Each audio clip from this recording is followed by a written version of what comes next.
What's going on, guys? Welcome back to Pat Outdoors. This is going to be part 2 of the Razor MX650 Ultimate Supermoto build.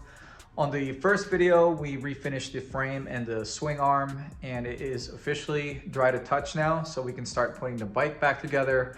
I'm going to start off by mounting the battery and then the suspension components and brakes and so on. We'll see how far we get today.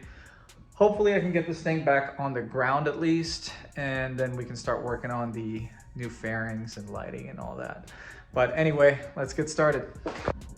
I still can't get over how much better the swing arm looks. I love this gloss black finish. I think it looks a lot better than this satin gray, plain Jane looking thing.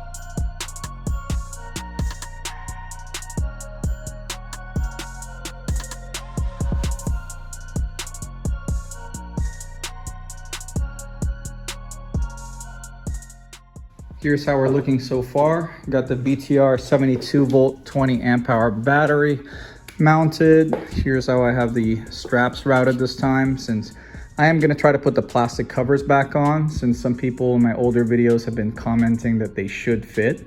So we'll find out.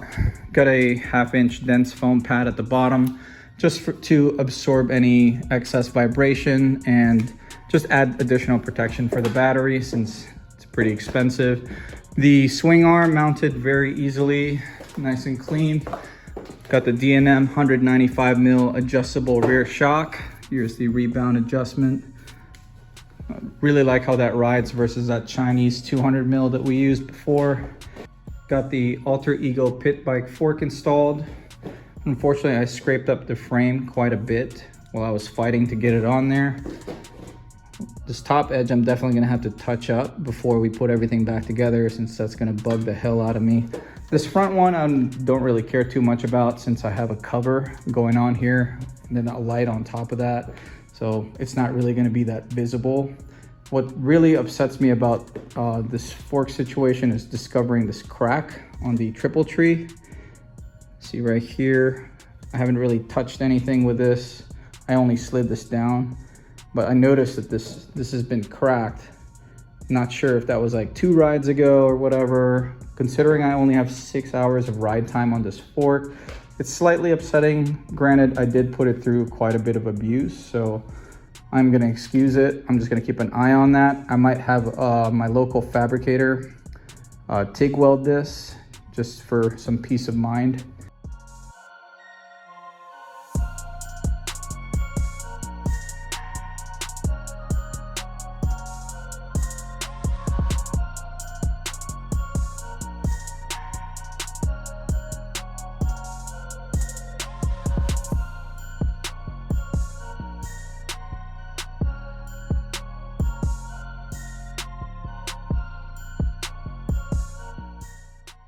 Before we keep moving forward, I just want to show you how big of a difference there is between the 200mm rotor that I'm using versus the regular 160 that most people use on this bike.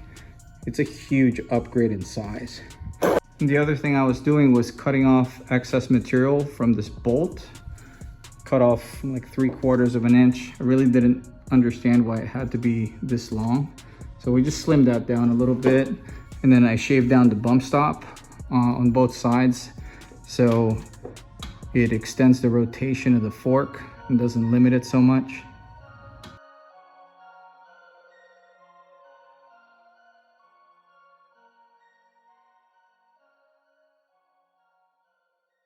Here's how it looks mounted. I got this rotor from Alter Ego, and then I'm using a dual piston pit bike front brake caliper, which came with this hose, this bracket, and this brake master cylinder, fluid reservoir, and this brake switch, which we're gonna need to wire up to the brake lights that we're gonna be wiring up on this bike. What's crazy is I got this whole thing for like $35. I will leave a link in the description for all the parts that I'm using for this project in case you're interested in checking it out.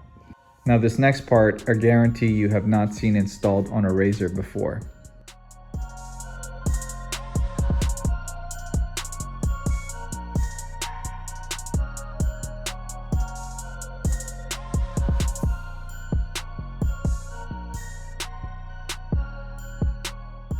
This is just a universal dual sport taillight assembly with built-in turn signals and a license plate bracket.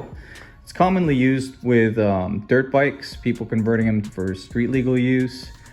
But in this case, we're putting it on a Razor. I just carved out the inside or the plastic brackets that went across here with a pair of dikes. Just took some time, but I did that so it'll sit nice and flush when you mount it on the back side of the frame. So you see it's like recessed in there, so it sits nice and flat. What I'm gonna do here is I'm gonna drill additional holes, just 4 additional holes here, and we're gonna secure it in place with some zip ties through the loops at the bottom, and then we're gonna work on the wiring.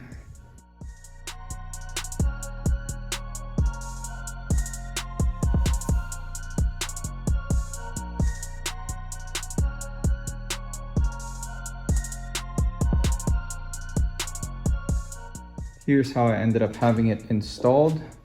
Just ran the ties around the bottom side and hid the bulky portion on the very inside, just so it looks very clean. And then when I put the plastics back on, this is all you're gonna see. So it's gonna look good. I'm actually not motivated to do any sort of wiring today since I'm still in discussion with Electro & Co. about their Kelly controller kit. And I only want to do this project once. I don't want to clean up all this wiring and fully install the controller and whatnot and then just redo it again next week in case I order that tonight. I'm really excited to get my blue plastic set on. This is actually meant for a CRF 50, but I'm hoping that it's going to look like a mini version of my YZ. And I actually got that idea from Jackson Kreider. This is my 3rd time doing it because I really like the way it looks, especially combined with this seat that I custom upholstered a couple weeks back for my MX500. And then I also got some wheelie pegs, so we'll be installing all this in the next video. All right, guys, unfortunately, this is all we have time for today since I still have to go to this thing called a job. But if you enjoyed today's video, do me a favor and hit that like button. If you like this kind of content, want to keep up with the ultimate supermoto project, consider subscribing to this channel. But this is going to be it for today. Thank you for watching.